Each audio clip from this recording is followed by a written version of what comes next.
A very good evening, good afternoon, good morning, depending on where and when you're watching us from. My name is Mutathi Washira Wanyaga, Mujiro wa Baria Karigithi, na ngwihoka kuma ng'ongo ciothe iria ciumaga huho. Muri thayo, thayo, thayo. Today is a good day, it's the 11th of February, the year is 2024. And today, as we said, as we announced, we are going to do it a little bit different. We have a debate or a conversation night. And here we have two teams that are represented. Team Zanzi all the way from South Africa and Team Nairobi from Nairobi, Kenya. So we have a discussion that we are dubbing it, or a debate, we are dubbing it the battle of the systems. So guys, you already know, as long as you're an African or you have been in Africa, most of you know that the systems sometimes do not really work well in our favor. And that's why we are in the status quo that Africa is in. So our purpose and our intention tonight is to look at this issue that the systems are not okay.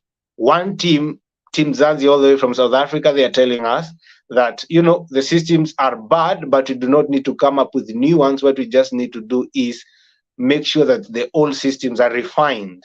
They are, you know, just done better so that the systems can be better, be it political, be it social, be it whatever system are there in Africa. And the team from Nairobi is saying a totally different thing. They are saying that, you know, to hell with the old system. It is not working. Therefore, we should just come up with totally new systems so that Africa can work for the better. And this is how we are going to do it. Remember, last Sunday, there was a team all the way from South Africa that had a debate. We had Team A, Team B. If you guys have not watched that, maybe you can go to Go Youth Podcast YouTube channel and check it out. There was that team that was there, and they argued their case, and this is the team that won. And the team that won is what is now going against Kenya today, arguing for the systems. Now we are going to handle it this way. We will allow a speaker to speak for 5 minutes, one from Kenya speak for 5 minutes, one from South Africa speak for 5 minutes without interruptions. So therefore, will kindly urge you to hold on to your POIs, to hold on to your objections until the speaker is done. After one speaker from Kenya and one speaker from South Africa has spoken, we will open that line for objections and rebuttals and POIs. And then we'll do that again, and I will tell you what next we will do from there. Now, we'll have one speaker from Kenya now and one speaker from South Africa. And I like to start with the South African team to tell us or argue their case in front of the plenary that is here with us tonight. I think Wanda is here, and Wanda, we give you exactly 5 minutes to argue your case. Wanda, the floor is yours. Good evening. Thank you so much for the platform. I think I would basically start with a system as a whole, defining it, what it is, and it will actually enlighten as to what we are actually talking about. This is a set of things working together as parts of mechanism or an interconnection network. So actually, this is a network that is brought in parts form, but interconnecting to put up something that is one that we can call a system. I will tackle an example of the education system. Like if we look at South Africa right now, the system actually starting from what we call the ECD, early childhood development, when we still have some very little babies, they are taken in, they are integrated into the education system, where they are just going to get some basics of the education that they are going to get. Then we take it up from there. That will possibly take from as little as maybe from your 1 year, 1.5 years, they can be integrated there until maybe they go to what they call the primary education, where we get some grades there, especially here, it's grade 1 up to grade 8. That's the system there.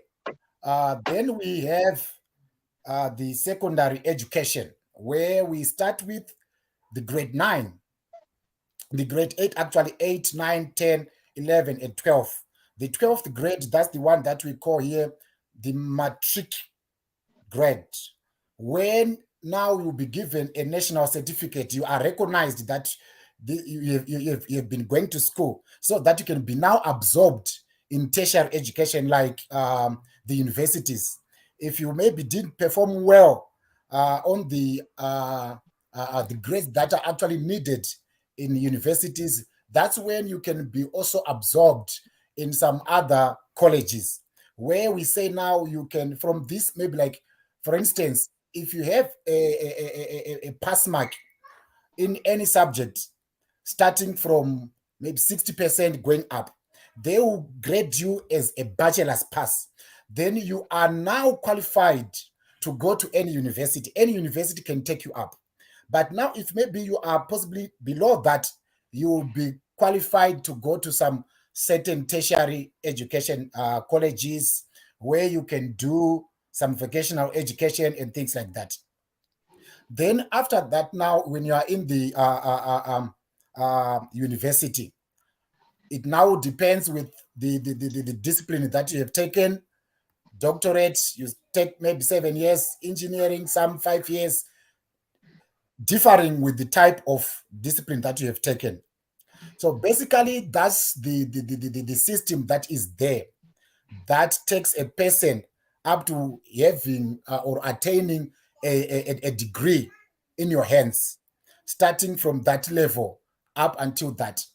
Then I would want to say that taking it from the perspective of an African person, this system, it has been working, but there are some refineries that have been put, because we can actually look at in the first instances, there have been some bottlenecks of how they could in the uptake, like when you have achieved matric, that is your secondary education. There are some certain universities that were not affording some learners the opportunity to be taken or to be absorbed there. That was kind of a bottleneck system that was there because of the apartheid. I'm sure you are well aware of the apartheid era that was here. It was just meant that black people should not go as far as this, because if you go up there, then you may be able to equal the white people. But now it has been improved that some people are able to go there. The bottleneck is now is actually gone now.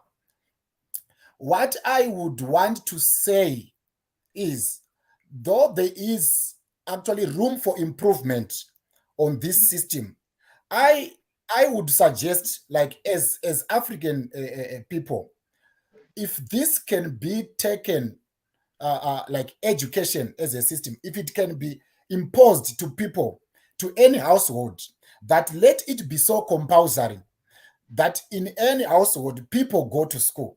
This education system should actually sink, and let it be something that people know that whenever you are found not taking your kids to school, whenever someone is deprived of that right of going to school, it is not a good thing. So I am actually putting it forward that this is a point of improvement, that it can be imposed, that let it be so much compulsory. Like, if we are now taking it at an African stage, if it is applied to every African nation, to every African household, that this thing, because it will then change the perspective of how we interact with the globe.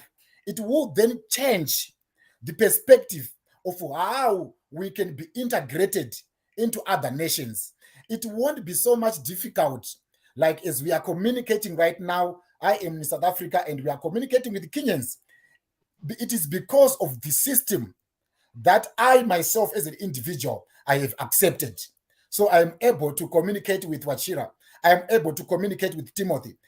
So if it is taken into that context, that each and every household in Africa, touching to that very remote place, if they are included, then it's fine. Thank you so much. Thank you, Mr. Wonder there. That was a wonderful submission. That now marks the first speaker from South Africa. Following with our rules and regulation of the House tonight, we are going to withhold any objections that we have or any bit of information that you might have from that. And we'll go to our first speaker from Kenya. So the first speaker from Kenya, the floor is yours. Yeah. I'd like to first start arguing my case by saying that the system within our continent is not working at all. Because if it were working, we will not be hearing of cases of corruption, we'll not be hearing of things like the housing crisis. And it's only wise that in realizing that if the system is not working, we try to come up with new and creative ways of addressing these inefficiencies within our system. And I am a good student of history. And for that reason, I believe when you look into our past, you can find probable solutions to these problems because a lot of times our past informs our present. And in looking into our past, two words stand out: avant garde. If you look at it in terms of literature and the arts, an avant garde idea is an idea that, or a piece of art that challenges the norm, that goes beyond expected belief, that goes beyond what seems normal. And that's where I'd like to start my argument from because a lot of time these avant-garde artists don't follow what society deems to be normal. And I chose art specifically because I believe that art holds within it the power to transform society and create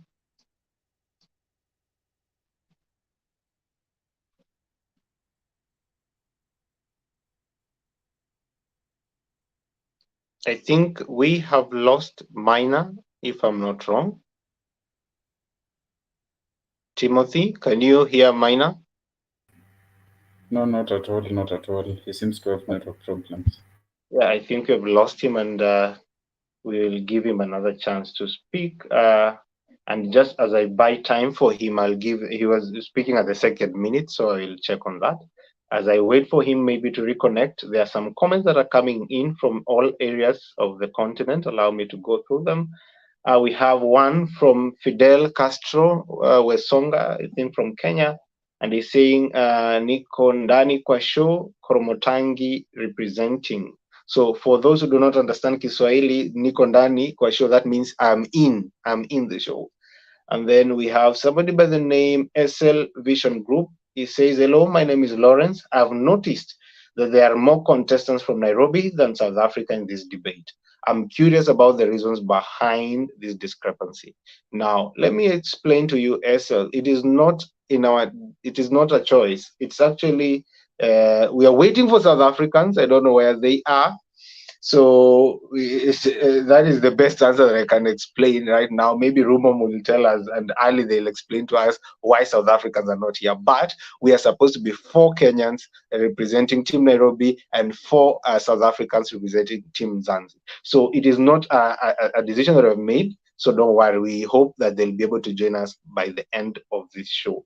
And if you are able to come on board as a contestant, please, we'll be happy to host you also, so that Team Zanzi can be well represented.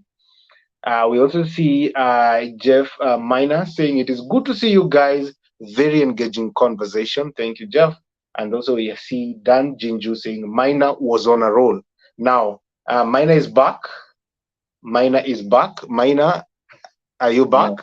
Yeah, sorry about that. I had issues with my network. It just goes to point with the system not working in Africa. Just goes to support my point. Yeah. So just like I was saying before, the system that we find ourselves within has a lot of inefficiencies within it.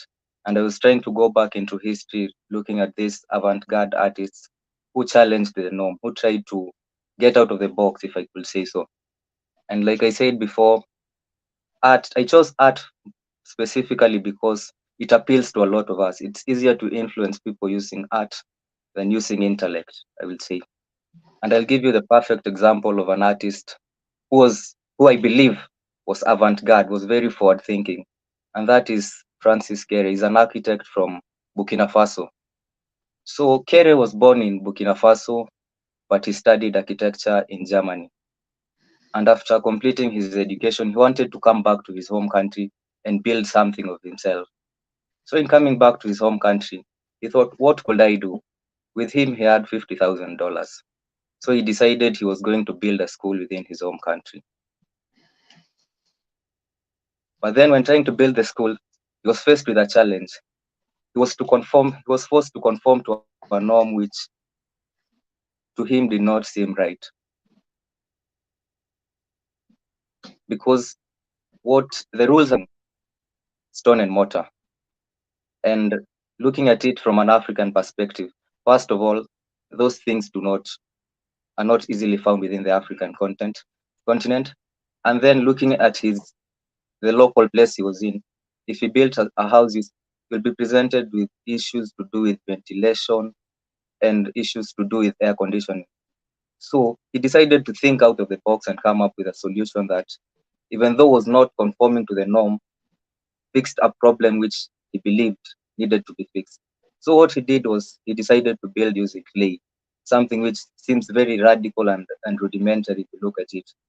So he faced a lot of challenges with people telling him that your architecture does not conform to conventional standards. But his reply was that the architecture lies not in the object, but in the objective.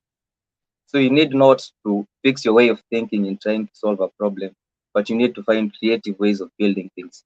So he decided, let's go on. He built his houses using clay.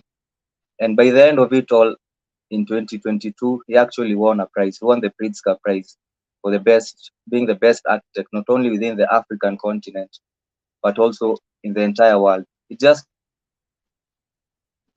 goes to show you that when you choose not to restrain yourself with this box of thinking, your horizons are endless, if I could say so, because he created a form of architecture that is African, that does not conform to what we need more. And in trying to break out of the box, he earned a prize for it. Just goes to show you that sometimes we need not follow the systems, but we need to create new systems that fit what we believe is right. And then on to my second example. I'm also a student of science, and in science, we've all heard of Galileo Galilei, perhaps the greatest modern scientist in this era. So Galileo lived in a time in which religion was the order of the day. He lived in a time in which the church dictated everything and anything about society. So during Galileo's time, the church believed that the earth was at the center of the universe. But Galileo, being a scientist, chose not to believe what he was told, but chose to experiment and try to find the truth by himself. And Galileo, in trying to find the truth, he discovered that the earth was indeed not at the center of the universe, but it was the sun that was at the center of the universe. And in making that discovery, at that time, he was shunned, but after some time, he was vindicated. And we all now believe that the sun is at the center of the universe. And as I conclude, I'd like to conclude by saying that Galileo said that the truth is very easy to understand. The point lies in finding the truth. And I'd like to add by saying finding the truth lies not in accepting or following the system, but trying to challenge it and find new ways of thinking. Yeah. Thank you. Thank you, Mina, for that. Thank you.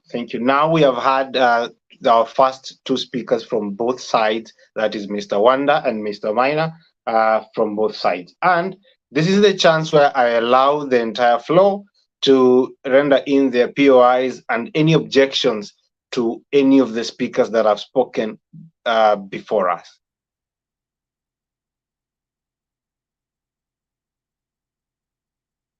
You are free to open your mic and give your POI or any objection if there is. If there isn't, we will proceed.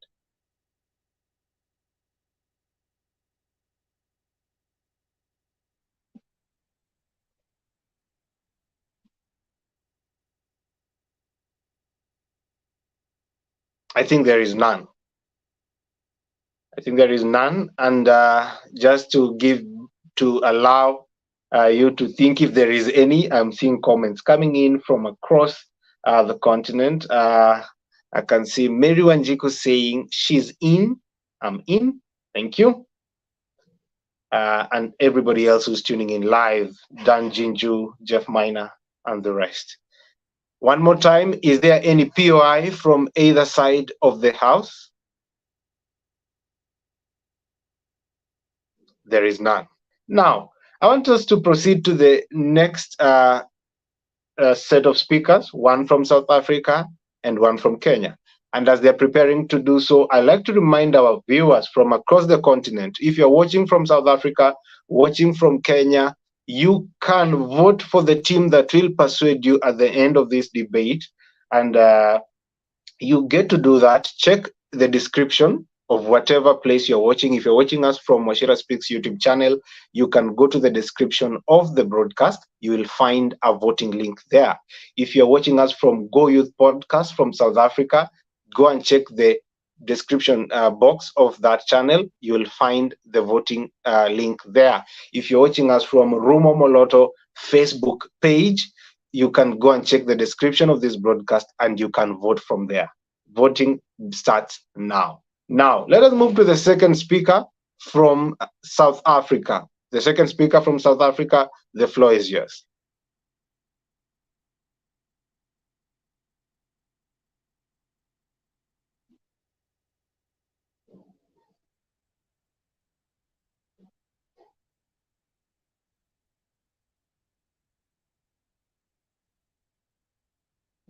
Ali, please unmute so that you can proceed. The second speaker from South Africa. Yeah, I'm not sure if you are able to hear me loud and clear from your end. Yes, we can hear you. Kindly proceed. You have 5 minutes. We can hear you. Kindly proceed. 5 minutes. All right. Good afternoon, good evening, good day, good morning to everyone that is watching. My name is Andy Merikane. I'm on the team of Mzansi, as we are actually agreeing that we need to actually improve the system. I will be actually looking on the side where one says that, hey, in your African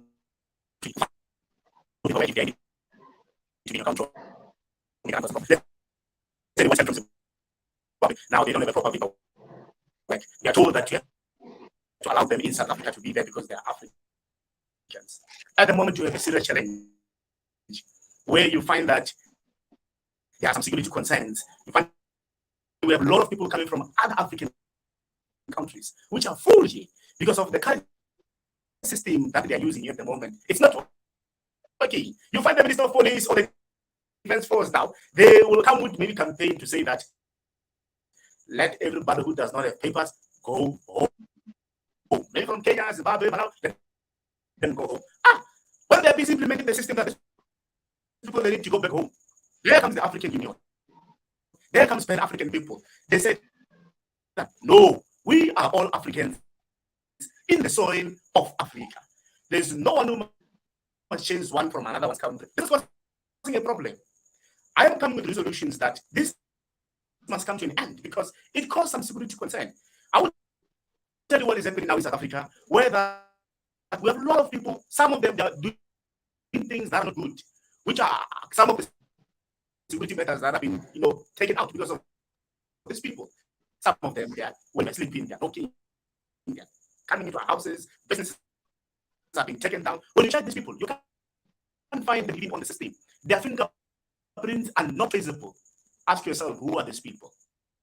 We know them. There is a strain on the resources. The government is not able to have enough resources to get away within the country. Why? because there are African people somewhere else sitting saying that leave the people in your country. They are African brothers and sisters. Let them stay. On whose resources? We don't have enough resources this side. And we have a lot of them that are staying in camps. It also affects our economy. At the moment, I can tell you that there's an oversupply of labor at the moment.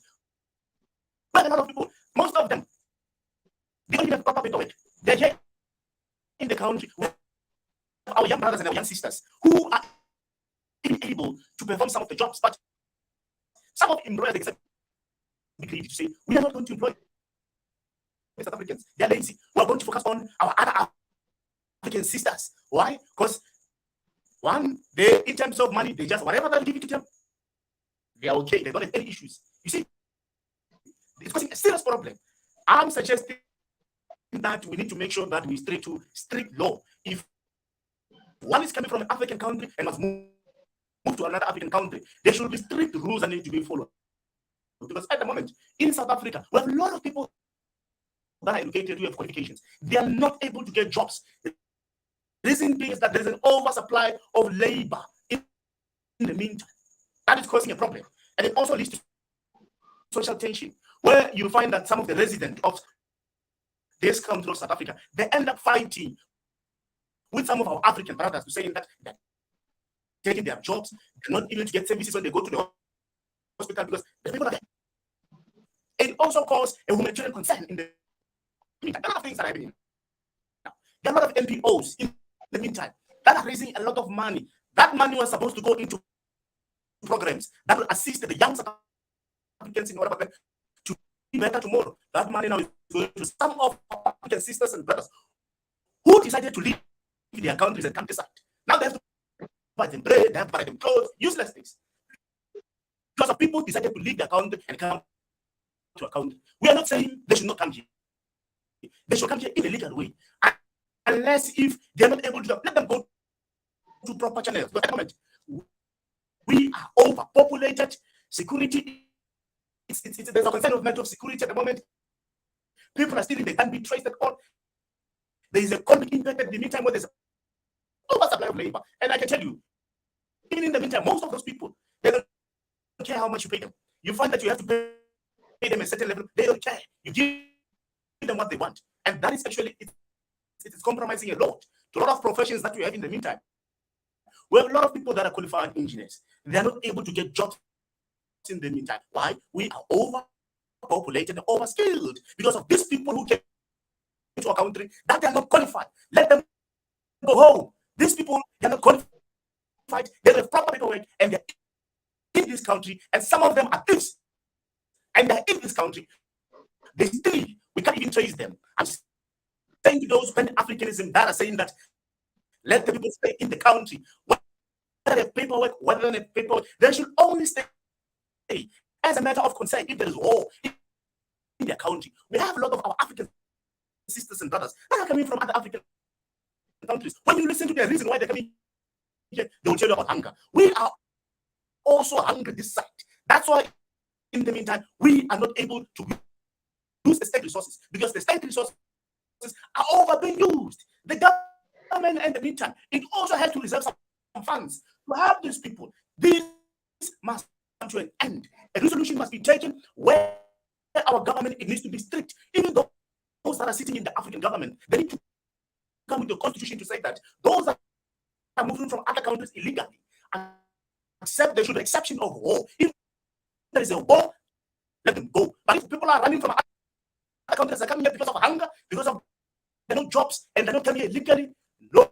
I would say, Amanda, let them go back. These people are causing problems in the meantime. We are not enjoying our country in the meantime. There are a lot of people. We are overpopulated. People are here taking jobs. I know someone saying South Africans are lazy. We are not lazy. How can we be lazy where there are people that are coming from other African countries? I'm not talking about the qualified ones. I'm not talking about who came to this country legally. I'm talking about the people who came to this country illegally. Those people are causing a problem on us. Let the African Union come and use. Ali, indeed, thank you for that passionate submission. Your time is up. We have heard you, and comments also coming in as we are waiting for the second Kenyan speaker. Somebody by the name of Dan Jiju is asking, am I the only one who can't hear Ali clearly? From my end, I was hearing him clearly. Maybe, I don't know. Maybe if it was felt across board. Uh, Alex Oburu also saying, great. Thank you for watching us live. Remember, you can vote for your team on the description box. Vote for the team that you think have persuaded you tonight or is going to persuade you tonight. Now, before we get to any POI or any objections, we'll allow the second speaker from Kenya to proceed. So, second speaker from Kenya, the floor is yours. You have 5 minutes. Hello everyone, I hope you can hear me. My name is Grace Moresi and I'm proposing that we should create new methods for change to happen. And it's as easy as this. Why are we on YouTube right now? And I love my the first speaker, and he is very passionate and very charismatic on what he is talking about. He has highlighted the issues very clearly, and issues like unemployment, issues like corruption, and we go through the same issues here in Kenya. However, ladies and gentlemen, that only boils down to one thing: for you to do something, for change to happen, something extraordinary has to happen. So what does that mean? We need new systems. And just to echo something about that is, when he talked about strict policies and strict measures, where has that taken us? Where has the strict measures taken us? I've been here for years and years, but how far has the change been able to be seen? Because the strict measures have caused a lot of bureaucracy and a lot of implication and a lot of justice not to happen. So I'd like just to start from there, but now on to my argument. So the first argument is, just a minute.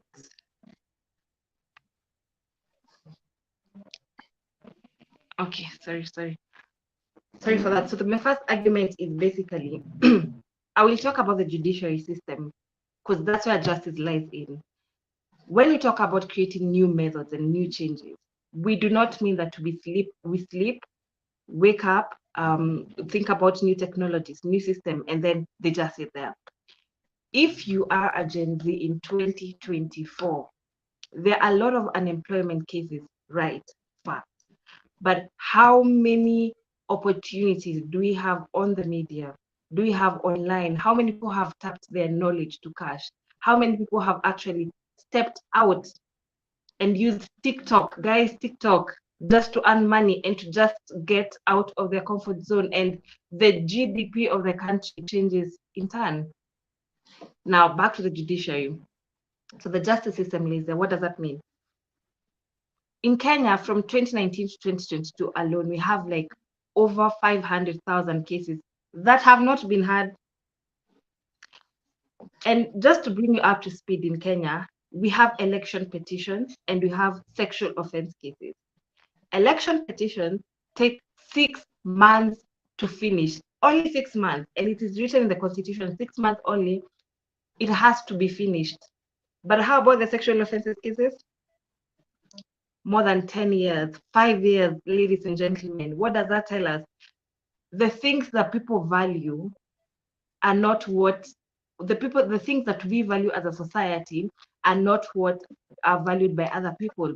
So then what does the judiciary do? It comes up with a case tracking system, that is the e-portal, where everyone in the judiciary can access it, and they can be able to track the cases, and it's easier because it's not traditional. So can you imagine if we were stuck to a world of continuity? What does that mean? That means that we could still be stuck in the emblem of cases that are not being heard, cases that are taking longer to be decided. And is that really justice? Is it? So it's only people who fear new methods that can't stick to the fact that that can be implemented. So here's the problem. We are using old methods to try and maintain these new methods, and that cannot work.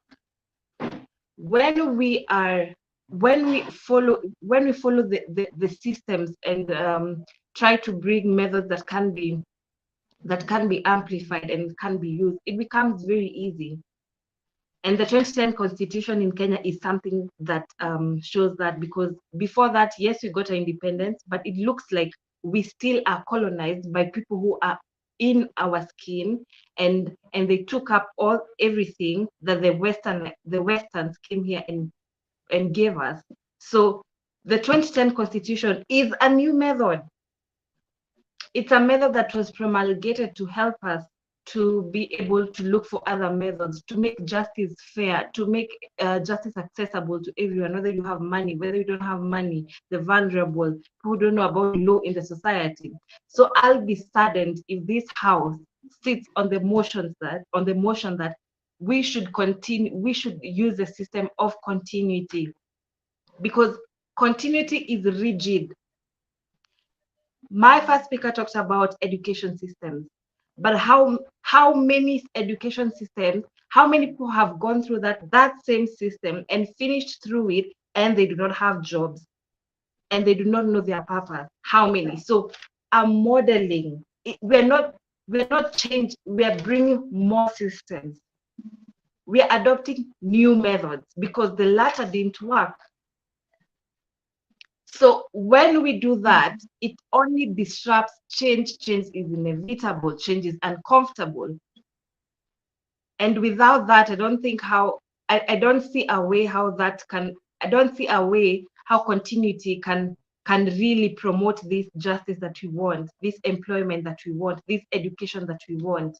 So ladies and gentlemen, it would be very sad to sit here and just state that continuity is the system that should be adopted. We are all consequences of continuity and of that culture and tradition. So everything we do, the normalcies, the narrative that we do every now and then, are a consequence of that. So every time we decide that there's a new problem here, so then we are going to adapt this method fully and close our minds that we cannot adapt new methods. It's revolutionary, so it is a journey. So with that, I'd like to close it at that. But I don't know, I think we are all here because of the new system, and I hope the house supports that. I'm done. Thank you, Miss Grace, for that submission. Thank you for that. And now that sets the end of the first round, that we have heard from two speakers from Kenya and two speakers from South Africa. That is Mr. Wanda, Mr. Minor, and now we have heard from Mr. Ali and Miss Grace. And before we proceed, I like to ask if there is any objection, any POI, point of information, from any of the speakers that have spoken.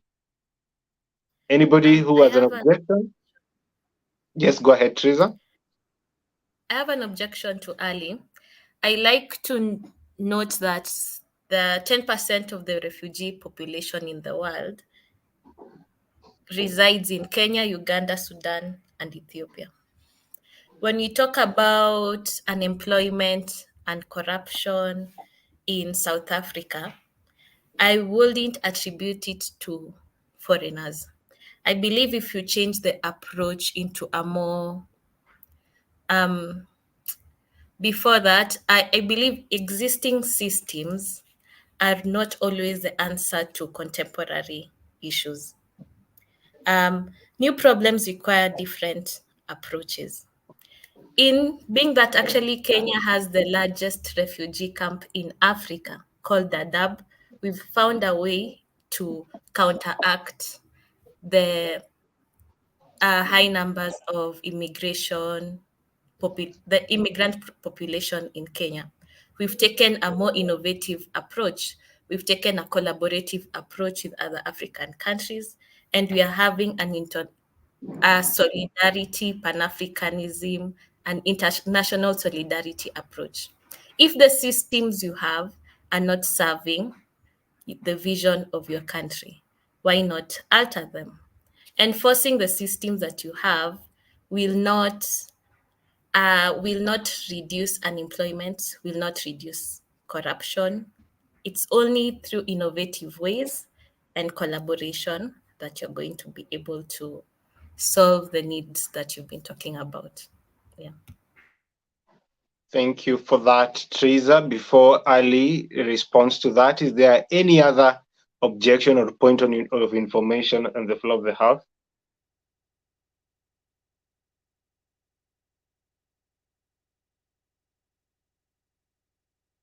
I think there is none. Ali, you can respond to Ms. Teresa.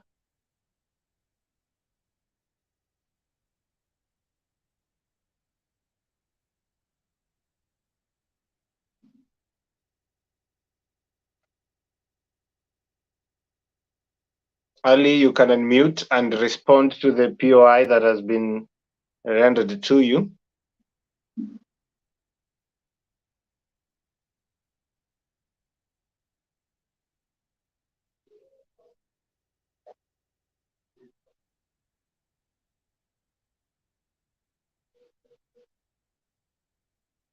I'm not sure whether Ali can hear me, but Ali, if you can, kindly respond. To you said Ms. Teresa. I hope I'm pronouncing it right. To respond to your POI or objection or your question. Ali, you can unmute and respond to the POI that has been rendered. Yeah, I've unmuted. I'm not sure if you're able to hear me from your end. I believe so. Yes. I believe you'll be able to hear me. Responding to the POI that have been tabled on the table. I'm not sure that Ali can hear me, but Ali, if you can you respond? Yeah, I can hear you loud and clear, sir. Let me proceed. The audio might be delaying at your end. Because of the network or something. But let me go through. Like responding to the POI that have been tabled on the table is that I am not actually saying that all the African sisters and brothers that are in this country are actually doing other things. I'm not saying that. Let me table that.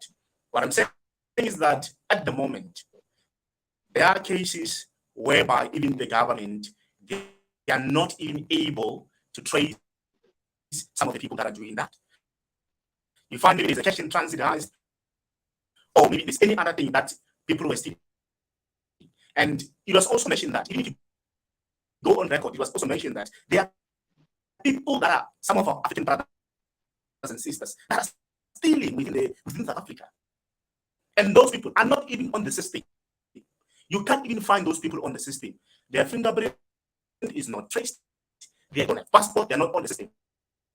I'm touching that because that's a problem that in the meantime in South Africa we're experiencing. I am not generally saying all our African brothers and sisters are actually doing that. I'm just touching it to say that there should be a system that needs to be created, starting from the African Parliament, which can work for everyone. Because in the meantime, we are taking steps. We are bringing new things on the table to say that, okay, if that is the case, let everybody go back home. Now, there are people sitting back in other African countries, they'll be talking on the social. Whoa, leave our brothers and sisters in South Africa, or else we'll start something else. You see, that's causing a problem. It's causing a serious problem.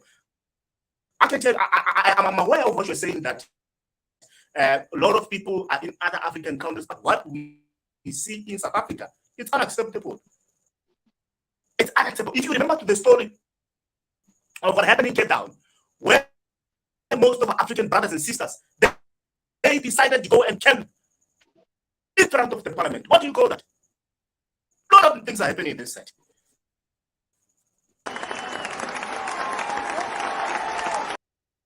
Okay. Thank you, Ali, for that some rebuttal there. Now we want to proceed to the third speaker from Kenya and the third speaker from South Africa. And before we do that, more comments coming in live and clear that somebody by the name Dezembe once saying that good evening, my name is Prof. Adolf. I'm listening from South Africa. Nice topic. Thank you. We also have Dan Jinju saying, I'd love to hear Ali's response to the change of xenophobia based on his submission. So Ali, kindly take note of that, and you'll be responding after the speakers have spoken. That Dan Jinju loves to hear your response to the charge of xenophobia based on his submission. And then we have Rispa Kimenju saying, let's go Kenya. We have also Dezembe one saying that there's an echo on your side, Ali. Kindly check on that. Also, somebody saying that sauti iko na itilafu kiasi. That means there's some sound which there's a problem with the sound. I hope right now it's okay. And then Katleho HR Services saying the discrepancy is caused by the load shedding, unfortunately. So I think this one was a response from what SL Vision Group had sent on why we have more Nairobians or Kenyans in the floor than South Africans. So I think Katleho HR Services has explained the discrepancy is caused by the load shedding, unfortunately. And that's maybe why I'm hearing Collins or Minor saying that the system is already bad. So I don't know.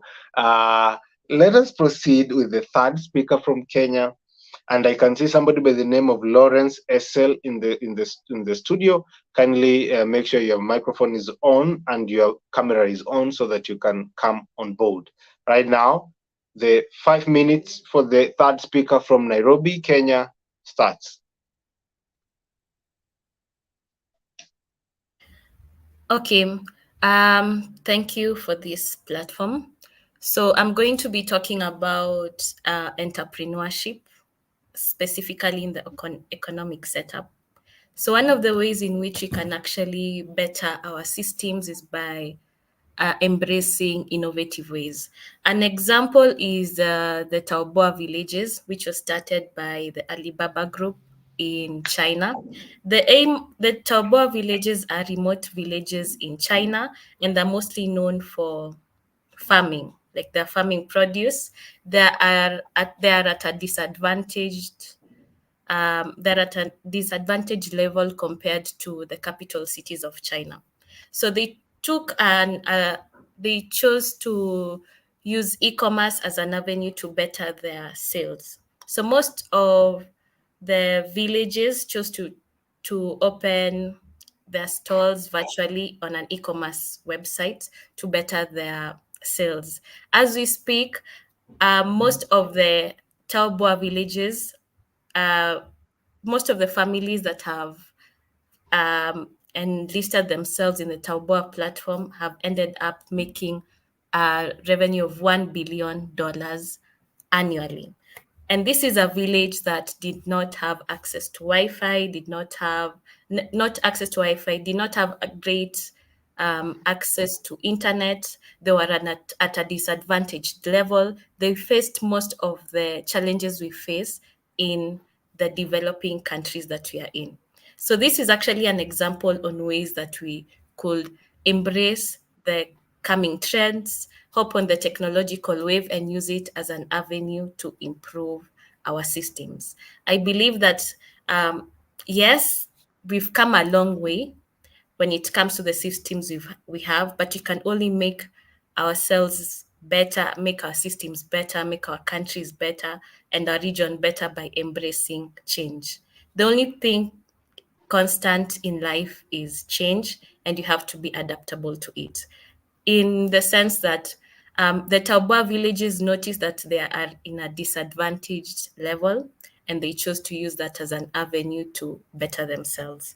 Secondly, we have African countries that are using that, they are embracing innovation as a way to better the economic setups and the economic systems.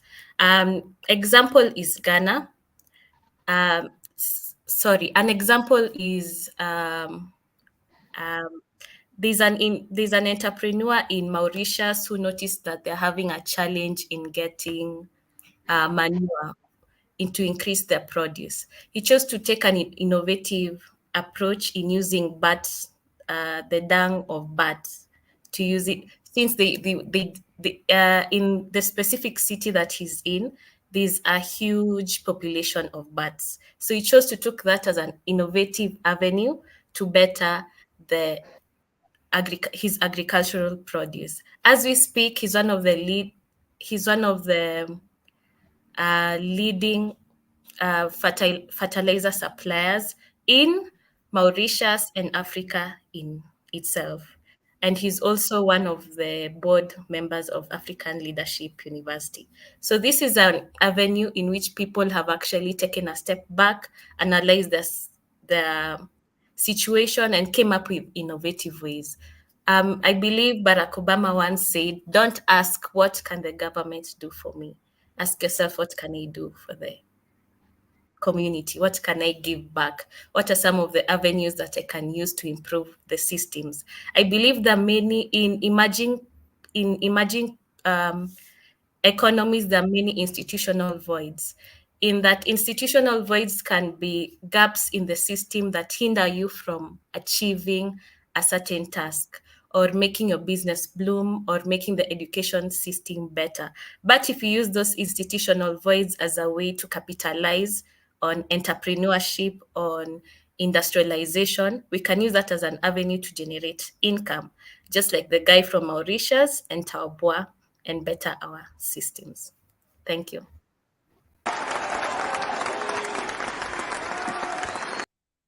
Thank you, Ms. Teresa, for that. Actually, you have spoken. You were left with like 30 seconds for your time to be over, and that is good. Thank you for your submission. We are now going to go to the third speaker from South Africa, and since it is only Mr. Wanda and Mr. Ali on the floor of the house, I'm waiting for somebody by the name of Victor in the studio to put on his to allow the camera and the microphone to be used by his gadget. So once you do that, the system will allow you to come in.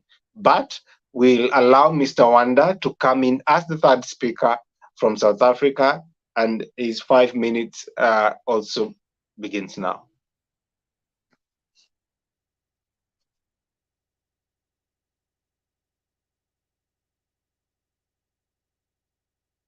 Mr. Wanda, you can unmute.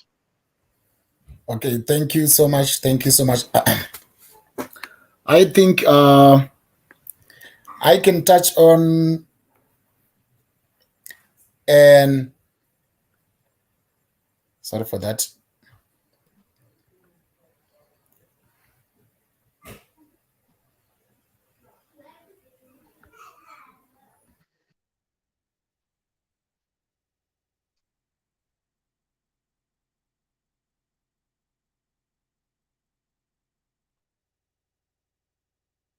I think, Mr. Wanda, we are still waiting for you to come on board. As you do that, I see more comments have started coming in. Somebody by the name December Ones. I hope I'm doing justice to this name, December Ones. He's saying that I think since Speaker Teresa has touched on the issue of Pan-Africanism, it will be best if we have continental database which can help the Interpol in terms of tracing criminal syndicates. And then we have somebody by the name Vincent Karevi saying that agreed, change is inevitable. What, Mr. Wanda, I hope now you can proceed. If you can hear me, kindly unmute and proceed. Yes, thank you so much. I think I will touch on the issue of trade in our continent. What I would want to express is the system of trade in our continent is actually a system that helps each and every nation that is developing or that is still developing, or that those that are already developed. When we look at our continent, Africa, it is a continent that is full of, riches. We are a continent that is pregnant with resources. We are a continent that is, that is so wealthy.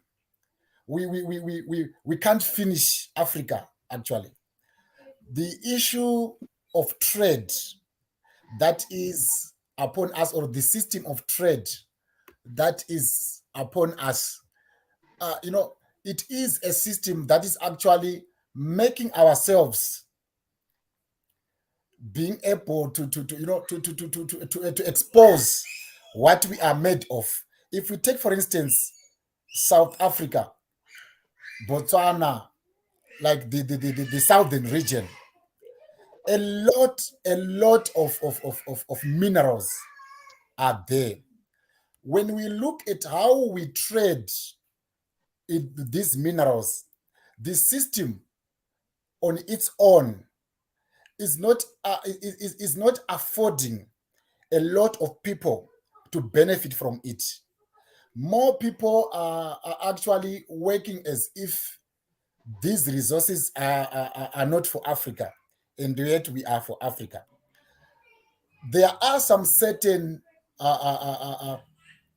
trade quotas that are there that are actually working nicely, that are actually allowing nations to develop, that are actually allowing, for instance, if we have some bilateral agreements, South Africa and Kenya, it will actually help us. If Kenya is very good in oil and whatever, we then get into trade agreements using that you give us our oil, we give you our minerals, which is a very good platform of doing that.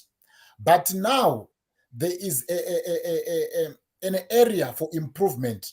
You'd see that if a nation is very good or is rich in this certain type of resource, are those resources now benefiting the people that are extracting those resources, the people that are working with that community where you find the resources? Are we doing the communities a good thing of developing them? Because sometimes you'd find that more communities, they work on resources that are so prized, that are so valuable. You can't deny the attachment of monetary value to it. But if you look at the life of the people that are actually maybe working on bringing up those resources, you can't relate, you can't equal the people that are working there with that kind of a resource. So I am actually saying that the trade system, it is good, but if, for instance, if we say maybe some people are producing some things, someone wants them, we need to create an environment that we cannot just trade and leave people that are working all the things that are being traded by the nation. They are just leaving them for death. They are not taking care of the environment from where they are coming from. So that's my submission of trade in Africa. I want to believe that there are some quotas that are also restricting people from trading freely. I can't sometimes trade because of some licensing that are gonna hinder me. So you would see that sometimes I might not be able to get some licensing because I am not a guru in that area. I need to first have some billions so that I can access that licensing. So the trade sometimes it restricts and will actually, press down the people that are working the resources before they are traded. Thank you.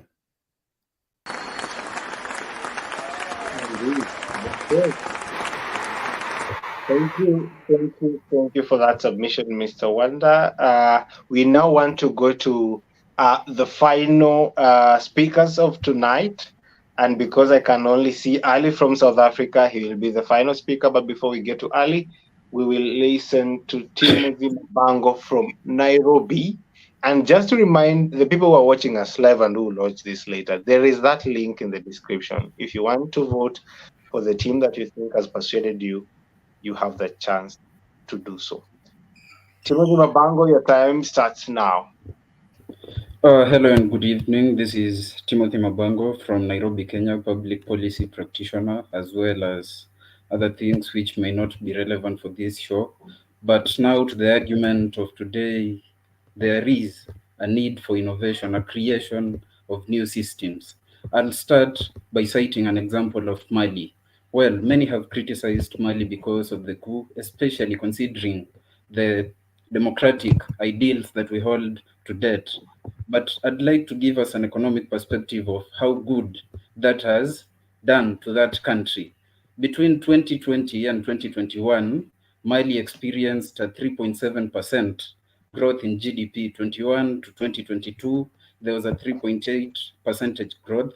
Between 2022 to 2023, and between 2023 and this first quarter of 2024, there is an almost, or let's say an average of 5% GDP growth. All these you can verify from World Bank and Africa Development Bank websites.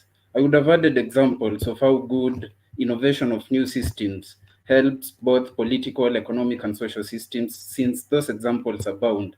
I can also cite Libya and Burkina Faso during Gaddafi and Sankara time, respectively, when education and health were near free in those countries. And Libyans, unlike now, never complained of external factors like wars fought abroad or currency fluctuation.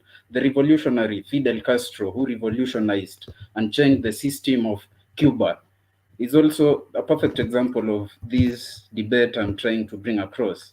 Another example is in the slum of Kibra, which is in Nairobi, Kenya, perhaps among the top four, rather the top two biggest slums in the world. That is subject to correction. There are over 511 NGOs in Kibra, which, by the way, is only about 2.5 square kilometers, yet nothing is proving to work. We've employed brains from all across the world, people from all over Europe, across the Arabian world, people from the Maghreb, and even people from all across Africa. There are people from all across professions, counselors, social workers, law enforcement. We've tried all strategies possible, yet the system seems not to be bowing. That is the tragedy of this species, Homo sapiens. It pains to know that we keep recycling and reorienting systems, embracing a meretricious facade, hoping that things will change. This is equal to what Zabihullah Mujahid, who, for your information, is the spokesman for Taliban, he keeps selling hope about the change in system that the Taliban have put in place in Afghanistan, yet we all know clearly, yes, they are a terrorist group, or now that they're a government, of course, I stand corrected, calling it a terrorist group. Since Afghanistan took charge, since Taliban took charge of Afghanistan, the economy has shrunk by about 2.5%, which has exposed Afghans to potential starvation. That is the tragedy of changing people, changing methods, yet having the same system in place. So this is the gospel that I'll preach to you tonight. Let us wipe off our problems with a flood of innovation. Let's create a utopia from scratch, which will ensure a novel imperative, a new story told to the people. And the phrase that we commonly read from child school novels about people living happily ever after, it will become a possibility. So I leave it up upon you for you to decide what is best for Africa. To me, and as I have highlighted in my points, innovation is the way to go. Let's build new systems from scratch. Let's build a new world, and we'll see things change socially, politically, economically. Thank you. That is my submission. Thank you for that submission, Mr. Mabango. You know, you still have 2 minutes on the clock. You have gone so fast, and since it is still your time, I'm going to allow for the remaining 1 minute. One more person from your team to say something. I know Maina Olushasha spoke a long time ago.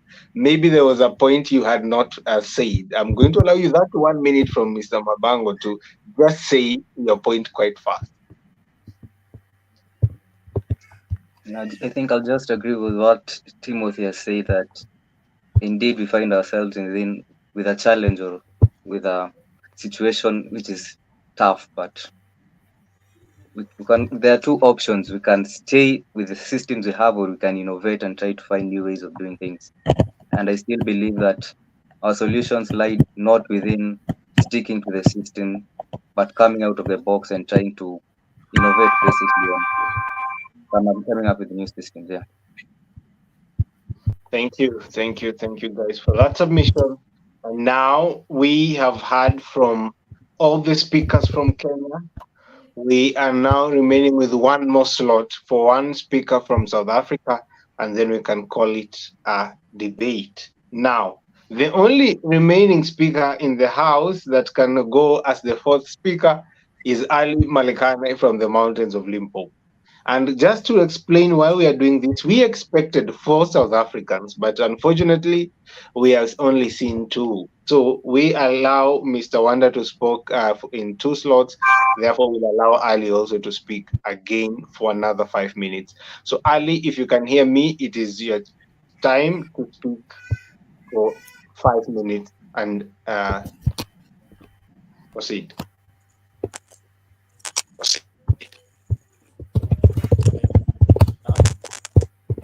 I'm not sure if you are audible at your end.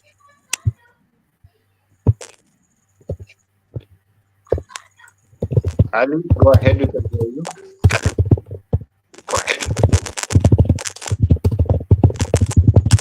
Awesome. I'm not sure if you're audible at your end. My network seems definitely on my end.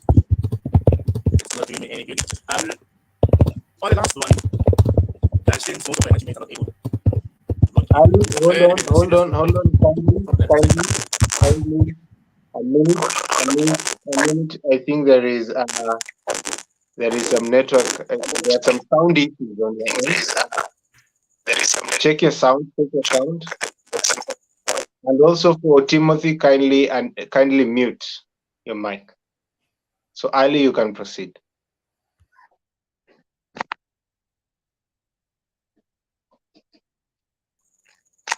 Okay, I'm not sure if I'm audible enough. Yeah, go ahead. All right, awesome. As I was saying that most of my teammates are not able to come in due to what is happening in the country now. It's a bit of a problem. We are actually sitting on power issues, so only few of us power at the moment. Now, I'll touch on this one. I'll look into communication. I would say that at the moment, I can tell you that each and every county at the moment is having its currency. You look at South Africa, it's having its own currency.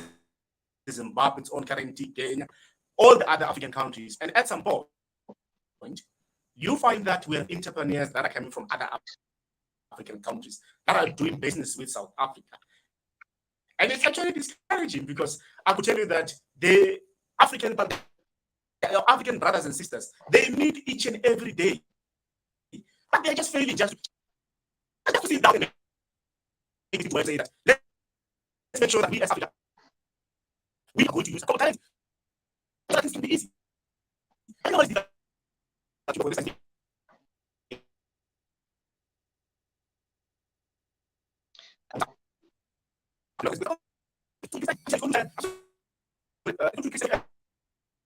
Ali,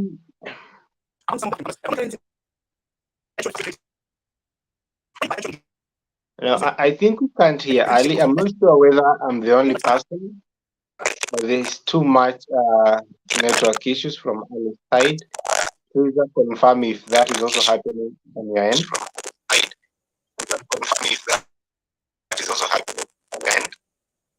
Okay, I'm not sure if you guys are able to hear me. Just let me know if you can hear me. Now you are good, Ali. Now you are good. You can proceed kindly. Now you are good, Ali. Now you are good. You can proceed kindly. Okay, I was saying that what we do is that our African brothers and sisters, when they sit down in the African parliament, they should make sure that they is common in Africa. Because common currency in Africa is going to work in our benefit, because common currency is going to actually facilitate, it's going to actually facilitate trade by actually reducing the currency exchange cost, and to make sure that it encourages trade between the two countries, so that we can work with our other African brothers and African sisters that are in other African countries, so we make business to be easy. And also, it's going to assist a lot when it comes to price transparency. It can lead to a greater price transparency, and also simplify the cross-border transactions, and making it much easier for us to be able also to buy things from the other African countries. And there will be economic stability actually at the moment, because I can tell you, in the meantime, actually, in South Africa, in the meantime, most of our African brothers and sisters in the meantime now, they are actually buying online. And you know what they're buying online? Those are buying online. Most of them are not from South Africa. Most of them are from outside of the African continent. Why? You ask them why, they will tell you they're more cheaper than what they have to buy from other African brothers and sisters. So I believe if a common currency can sit down and work on it, it's going to assist us a lot, because it's also going to net investment. We'll see a lot of people moving out from one country to another African countries to invest, because it's going to be easy. And I can make it short just in the meantime, because I see on my site, I'm no longer going to be able to go live. My systems are not going to allow me. I'm just going to cut it short. Thank you, Ali, for your submission. And now we are almost getting to the tail end of the debate tonight. I don't know whether Timothy is back. Okay, let me check. But as we wait for Timothy to be back, maybe I can allow Grace from Team Nairobi to render a submission before we proceed. I'm informed there are observers in the studio. I cannot see any observers in the room. I'm still waiting for them to come on board. Grace, just a minute.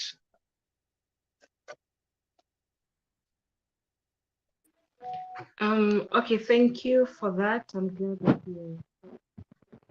So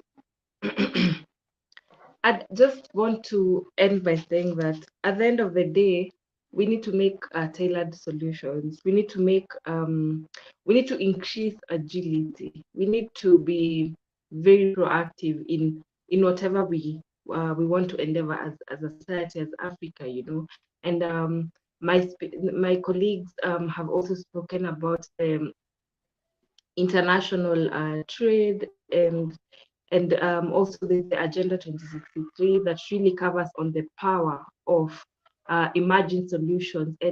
And just to bring this home, it's more about, what are we actually changing? Do we really want to be stuck in those narratives? And I'll just say something that I saw earlier, and it's a bit funny, it's a bit sadistic, but I'll just say it.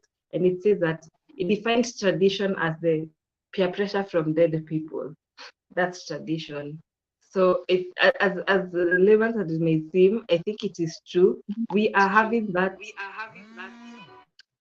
peer pressure to just stay, to just stay with what we have around us. But ask yourself, when you go to the immigration office and you want to go to New York or to the US for studying abroad, and you do not get your passport on time, you get your passport for you applied early, but in 3 years, a year, more than a year, you're still waiting for it. But someone who actually paid for it and went through the back door actually got it. That's what rigid rules does. The rigid rules actually make people to actually look for second options. So I'll just like to close it there and say that let's not pretend that we actually do not want to adopt new systems. And I'll yield the floor back to Wafia. Thank you, Grace, for that. Can I allow Mr. Wanda also to give a final submission before the systems are okay and we can allow Tim to come and give the final submission from our side. Mr. Wanda. Thank you so much. What I can say for now in closing is we can, like this debate or discussion, it is good because it opens up our minds and we end up, having some real solutions to the problems of the systems that are ahead of us. We can employ the things that we have actually heard from different speakers. It is something very great, something of paramount importance to hear what problems are brought by some systems that are already there, and those systems that are still working for a generation of our age. There are some systems that you can maybe sometimes see that these need to be changed, but then it will come to us that how best can we change this without taking away the good the system has been doing to us. Because remember, these are some of the systems that have taken us to where we are now. So refining or putting some inputs that we have heard from different speakers, it is very good, but we need to put them in a way that it takes the system to a more refined to a more refined pact, so that we won't break it, but we refine it. That would be my final submission. Thank you very much, Mr. Wanda. More comments coming in right now. I'm sorry I cannot be able to showcase that on the screen, but I can see somebody by the name Camp D Voices saying happily following. I've seen somebody by the name December once sending in a comment live, and Catlejo, Fidel Castro, and the rest. We really appreciate you doing that. I don't know, Ali, if you can still hear me. We should be putting in Tim to come on board and give his final submission, Timothy. Hello once more. I hope I'm audible. Sorry for the technical glitch. My final submission will be methodical. For those of you who've studied philosophy, you understand that for an assertion to be considered true, you have to flow systematically from premise to conclusion. Where they align, then that assertion can be said to be true. And this is how I go. First and foremost, the story of Burkina Faso, which I've cited in my earlier presentation, gives us hope. It's an example of the hypothesis that creation of new systems can indeed have fruit. Look at the paper done by Sean McGavin in 2018, submitted to Old Dominion University and verified by the United Nations. It speaks about the significance of revolution in Burkina Faso in 1984. That can be found from the internet. Reading that document, you'd even imagine that state to probably have been a heaven down here with us. You see the joy of children enjoying free yet quality education, the peace there is in having a settled political paradigm with a satisfied public. On the other end, if ignorance were liquor, then perhaps this notion of reforms as a solution to the challenges that Africa or any other jurisdiction faces, to the perpetual failure and irredeemable challenges that we continue seeing, this notion, which I see our peers from Team Zanzi contending for, would be the brew that will intoxicate the public. And since the good book postulates that people perish for lack of knowledge, I'd like to hereby take the honors to enlighten you, our audience and fellow contenders, on this matter. When you hear such facts being spoken from a public policy brain here, you're assured of their plausibility and feasibility in that they're from verified sources. These are things we've seen working. We've seen revolutions come and go, revolutions that have worked to the best interests of the public, in which there was an overhaul of the system. Um, Matthew 11:12 from the good book speaks about the kingdom of God since the time of John the Baptist being taken by violence, and that is what I'm doing. I'm preparing you for the way and sounding the trumpet for holistic system overhaul, because that is simply what we need. You find the problems we've tried solving them using a variety of changes, reforms. We've even had policy proposals from different professionals. Sorry, we've had economists, we've had psychologists, we've had sociologists, all these professionals, and even political scientists giving us ways we can change the solutions, or rather even make law and legislation or policies for the change we desire. But ever since time immemorial, we've not seen it working flawlessly. Even for those systems in which we've seen changes in the system trying to result in better functionality, still there is no perfection. And that perfection is what Team Nairobi has told you we need to start from scratch. My love of Latin pushes me to use the language to the glare and flare of our assertions.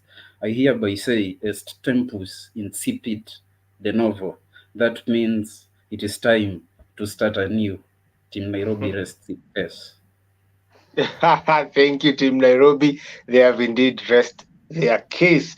Now, since all, I don't know if this is the right language, since both teams have rested their cases, I like to bring in Kate, the boss lady, to give us how she has found the debate before we wrap it up. Kate, all the way from South Africa, how are you? How are you finding the debate so far? How have you been able to be following the debate across? I'm being told that there's load shedding there, so you guys cannot be able to follow up quite well. But I can see you're here, boss lady. Kindly go ahead. Oh, hi. Yo, hi, everyone.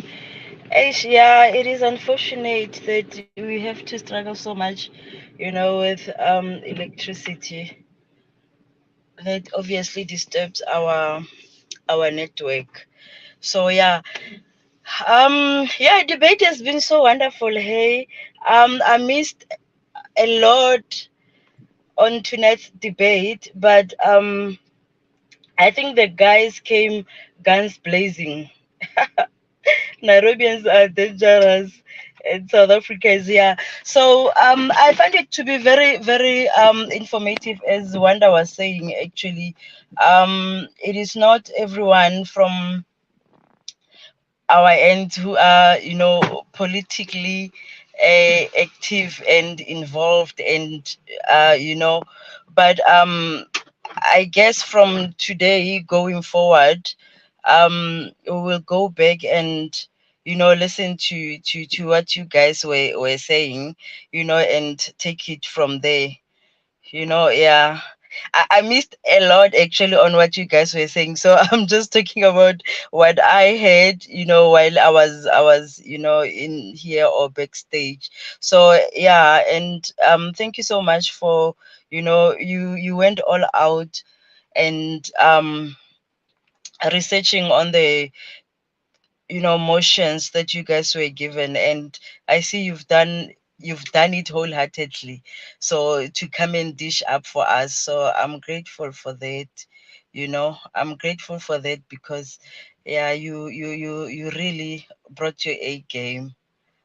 So yeah, thank you guys. Thank you, fam. Thank you very much, Kate, the boss lady, for finding time and power to come and join us before we end the show. Now, mine is just to remind our people that you can go and vote on the description on whatever platform you have been watching us from, whether YouTube, Bashira Speaks, whether YouTube on the other YouTube, that is Go Youth Podcast from South Africa, or Roma Moloto on Facebook page. Kindly go and vote for the team that you think have persuaded you. Right now, we want to close My name is Mutathi Washirawanyaga. Ici nĩ ngerenwa cia Mũmbi Mũmbũri. See you next time. Have a good day and good night and good week ahead. Ali, you can take us out.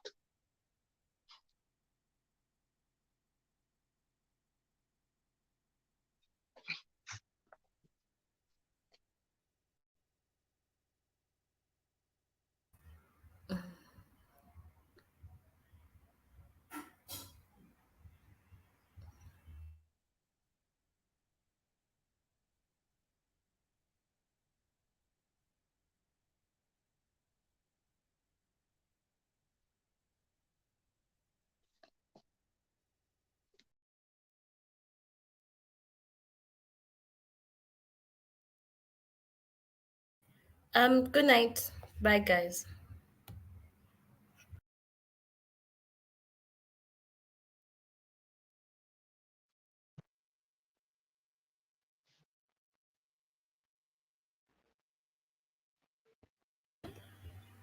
Majamaa, it was a good one. Connect